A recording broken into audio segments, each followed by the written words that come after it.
Dictation 10 second बाद बोली जाएगी।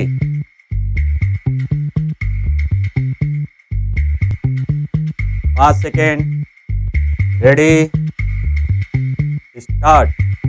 महोदय, पर्यावरण से तात्पर्य किसी एक व्यक्ति के परिवेश से नहीं, वरन व्यक्ति के, समाज के, राष्ट्र के और इस सारी पृथ्वी के ही परिवेश से है,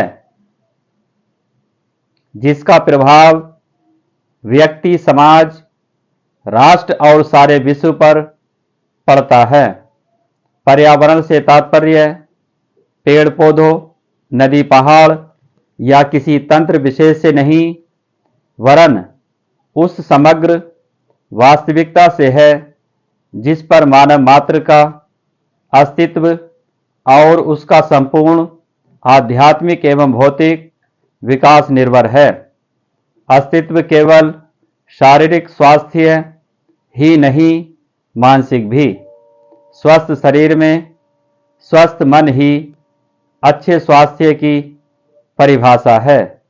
शारीरिक स्वास्थ्य हमारे आहार पर निर्भर है, जिसका स्रोत इस पृथ्वी का जल, थल, वायुमंडल है।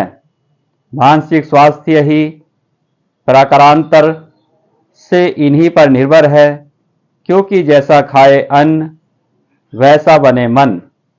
स्वस्थ जीवन पर सबसे अधिक प्रभाव हमारे चिंतन का, हमारी परंपराओं का और उन सब परिस्थितियों का पड़ता है जो हमारे ऊपर आरोपित हैं या की गई है या की जा रही है।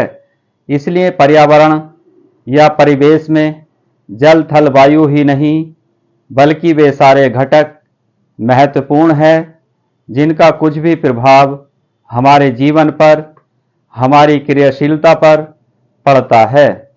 जैसे हमारे विचार, हमारे आचरण और हमारी परंपराएं एवं संस्कृति आदि सदा से मानव की आकांक्षा, उन्नति और विकास की रही है। जगत का अर्थ ही है गतिमान, और गति दोनों ओर संभव है, उन्नति की ओर भी और अवनति की ओर भी। पहली को हम प्रगति कहते हैं, दूसरी को अगति, विगति, अधोगति या दुर्गति कह सकते हैं। वास्तव में मनुष्य ऐसा जटिल प्राणी है जिसमें अनेक विरोधाभासी और असंगत प्रतीत होने वाली प्रवृत्तियां और प्रतिक्रियाएं होती हैं। वह कानून व्यवस्था मांग करता है, किंतु चलचित्र, दूरदर्शन आदि में स्वतः भड़की हिंसा या खेलों में युक्तिपूर्वक की गई हिंसा अथवा अनीति से मंत्र मुग्ध भी हो जाता है। मनुष्य अपनी ही जाति या वर्ग के व्यक्तियों के प्रति प्रायः बहुत अधिक प्रतिद्वंदी होता है, किंतु कोई बाहरी खतरा उपस्थित होने पर उनके प्रति हद से ज्यादा सहयोगी बन जाता है। वह सड़कों पर या युद्धों में सामूहिक विनाश के प्रति उदासीन रहता है, किंतु किसी खान में फंसे हुए एक व्यक्ति या किसी कुएं में गिरे हुए एक बालक की रक्षा करने के लिए ढेरों साधन जुटा लेता है। कुछ विद्वान कहते हैं कि मनुष्य बंदर की संतान हो या न हो, किंतु उसमें खालिश बंदर की द्वैध प्रकृति प्राय ही होती है। उसमें शाकाहारी बंदरों की भांति वृक्षों में उछल कूद करने की प्रवृत्ति तो होती ही है, साथ ही ऐसे बंदरों की स्वाभाविक जिज्ञासा भी होती है जो अत्यंत संगठित गृहों में रहते हैं और भांति भांति का मांस खाने में मजा लेते हैं। मनुष्य की ऐसी परस्पर विरोधी इच्छा आकांक्षाओं से निपटना असंभव होता है। फिर भी किसी प्रकार का संतुलित माध्यम मार्ग अपनाना अनिवार्य होता है। यदि बुद्धिमानी का रास्ता है, विद्वानों ने मानव की मूलभूत आवश्यकताओं को 5 स्तरों में रखा है। महोदय, जो एक के बाद एक आते हैं। शारीरिक आवश्यकताएं यथा भोजन, कपड़ा, मकान और आराम जीवन की मौलिक आवश्यकताएं हैं। दूसरे स्तर पर आती है सुरक्षा और भविष्य के प्रति निश्चितता। इनके लिए मनुष्य भांति भांति की वस्तुओं का संग्रह करता है। फिर है सामाजिक आवश्यकताएं, जैसे अपने परिवार के भीतर और फिर बाहर के दूसरे लोगों से अच्छे संबंध बनाए रखने के लिए सामाजिक, आर्थिक, राजनीतिक और मनोरंजनात्मक संगठन बनाना। चौथे स्तर पर है अहम संबंधी आवश्यकताएं, जैसे आत्मसम्मान, आत्मविश्वास और आत्मतुष्टि आदि। आत्म परितोष अर्थात उन्नति, विकास और ख्याति प्राप्ति की क्षमताओं को साकार करना व्यक्ति की अंतिम और उच्चतम अपेक्षाएं हैं।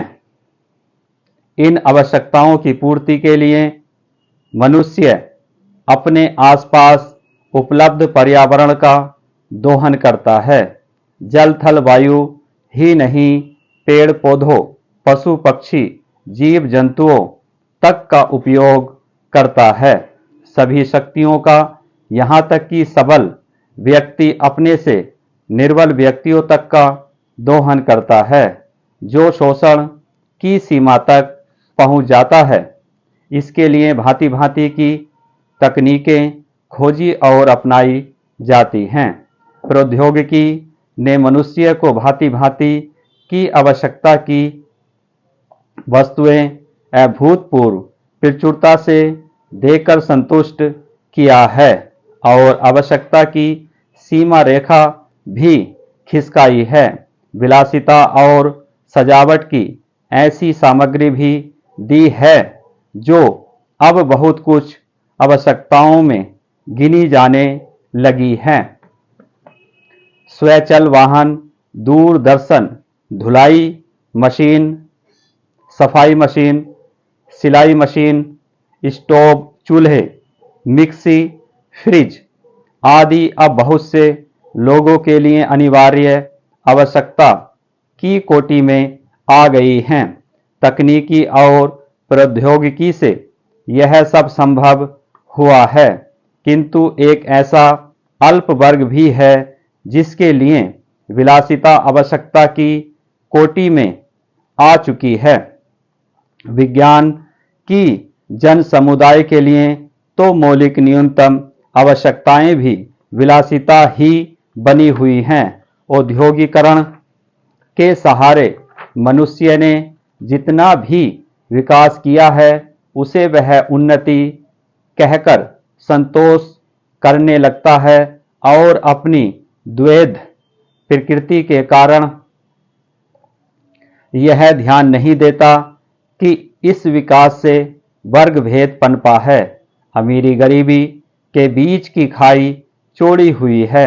जो व्यक्ति मानव की समानता, समाजवाद या साम्यवाद के गीत गाता है, वही अपनी द्वैध प्रकृति के कारण अपने पर्यावरण, यहाँ तक कि मानव के भी शोषण के नए नए तरीके खोजता है।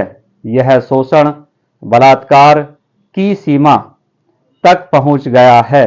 मनुष्य ने अपनी बुद्धि का प्रयोग किया, फलस्वरूप भांति भांति का औद्योगिकरण हुआ और जल, थल, वायु सब प्रदूषण के शिकार हो गए। जितना ही अधिक विकास हुआ, उतना ही अधिक विनाश हुआ। प्राकृतिक संपदा का भीषण ह्रास हुआ है। व्यापक वन विनाश से भूमि बंजर और मरुस्थल बन गई।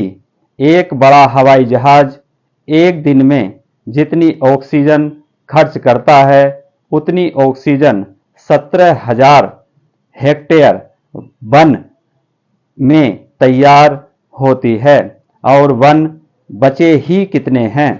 इस उद्योग प्रधान सभ्यता का केंद्र पूंजी है और धर्म स्वार्थ है। मनुष्य मनुष्य का शोषण कर रहा है। देश का स्टॉप